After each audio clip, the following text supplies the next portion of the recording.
NBC just announced a Suits spin-off centered on Meghan Markle's character, highlighting her struggle to balance a demanding legal career while supporting an unemployed partner. But that news was quickly overshadowed by a fiery moment on live TV. During SNL, Colin Jost didn't just joke about Meghan. He tore into her and Prince Harry with brutal precision. Comparing them to America's unwanted imports, he joked it was like a bad trade deal the US was desperate to send back to Britain. The audience roared with laughter, but beneath the humor, the sting was undeniable. Jost's takedown wasn't just comedy, it was a dagger, especially as Meghan and Harry continue to rake in millions, while critics claim they do absolutely nothing. If you ever had lunch with Meghan Markle, you might be shocked at how out of touch she seems. Not because of her background, but because she's more celebrity than substance, still best known for her role on Suits. Then came Colin Jost's most brutal punchline of the night, a comparison between Prince Harry and Elon Musk.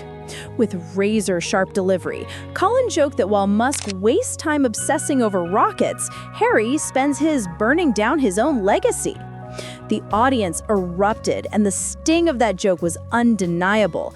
It didn't just land, it cut deep, stripping Harry of any pretense of dignity and turning him into the evening's biggest punchline. Those watching could almost feel the moment, as if Harry's symbolic crown had been snatched right off his head. Later, Harry tried to lighten the mood, describing one date with Meghan as the night me and M pulled the pin on a fun grenade. But even that couldn't erase the humiliation Colin had just unleashed. Everyone in the room knew Colbert was speaking hard truths. That royal marriage wasn't a glamorous love story anymore. It had become a cautionary tale of a prince reduced to a sidekick, forever living in Meghan's shadow. Then Michael Che took the stage and delivered a wedding roast so brutal it shattered whatever magic was left.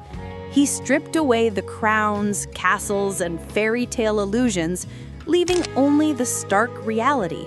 Harry was just another privileged guy living off family wealth.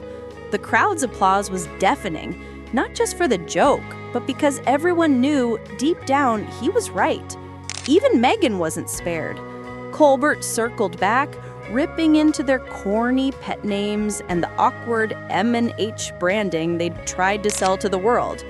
It was savage, relentless, and for the first time, the royal couple seemed like a punchline no one wanted to defend. Let's be honest, anyone over 30 using cutesy branding like M&H just screams cringe. And the sarcasm in the room made it clear everyone agreed. Their desperate attempt to seem relatable only highlighted how painfully out of touch they'd become. Then Jimmy Fallon swooped in like a shark sensing blood. He targeted Meghan's so-called content, ripping it apart with one brutal punchline. All hype, zero substance, and absolutely no direction. The crowd exploded with laughter as he reduced her entire career to smoke, mirrors, and clout-chasing chaos. The digs kept coming, comparing Harry giving up royal life to Elon Musk ditching electric cars and space travel just to obsess over Twitter. A ridiculous, pointless move. By the end, the verdict was clear. Meghan and Harry weren't royalty anymore. They were Hollywood's biggest punchline. And it didn't stop there. The roast spread beyond SNL, catching fire across late-night TV and social media, leaving their carefully crafted image in ashes. Jimmy Kimmel delivered one of the night's harshest blows, mocking Meghan and Harry's dramatic escape from Britain by asking, if you were really fleeing racism, why run straight to America, a country infamous for it? The audience gasped, then laughed, because the hypocrisy was impossible to ignore. He didn't stop there, comparing Harry to the late actor who played Screech on Saved by the Bell, a jab so brutal it stripped away the last shred of the prince's dignity. But the real knockout came at the Golden Globes, when Joe Coy slammed them for pulling off the scam of the century, cashing in millions from Netflix while churning out projects that flop harder than failed pilots no one even remembers, leaving leaving their so-called brand in ruins.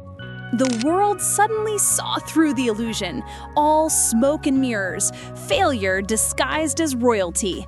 Today, Suits actress Meghan Markle tied the knot with an unemployed guy still living with his grandma. But Trevor Noah took it further, roasting Meghan for pulling Harry away like a broke boyfriend kicked off the couch. The crowd erupted as he nailed the power dynamic. Meghan didn't marry a prince. She recruited a project.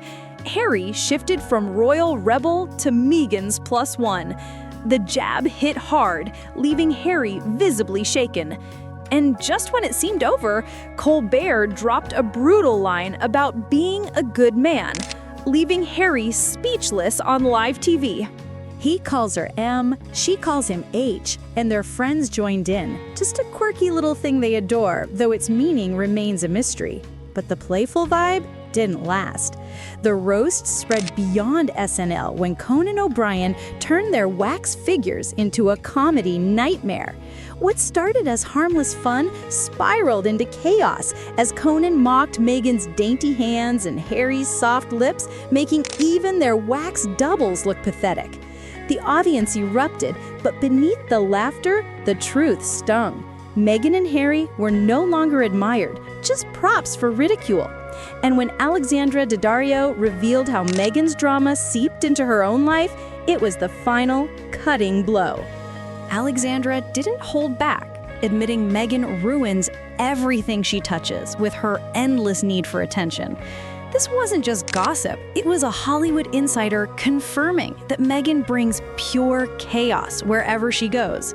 She even joked that Meghan told Harry to grow up and get a job instead of clinging to royal privileges. The drama didn't stop there. Alexandra revealed how Meghan's sudden visit to a yoga studio sent regulars into panic, not over their workouts, but over losing their peace. Paparazzi swarmed, chaos erupted, and what should have been a calm space turned into a staged photo op. Meghan's brand, Alexandra said, was no longer glamour. It was disruption, drama wrapped in designer labels.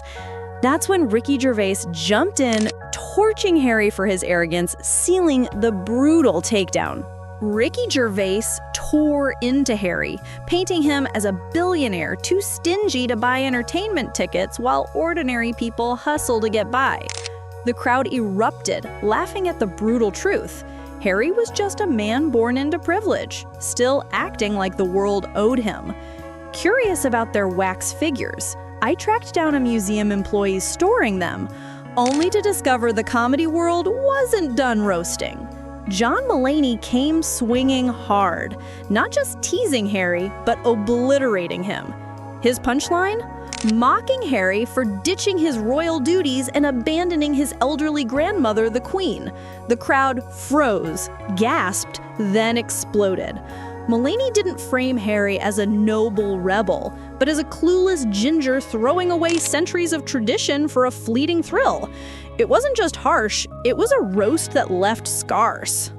Tim Dillon came in like a wrecking ball, no filter, no mercy, ripping Meghan apart as unbearable and insufferable. The crowd roared because deep down they knew he was right.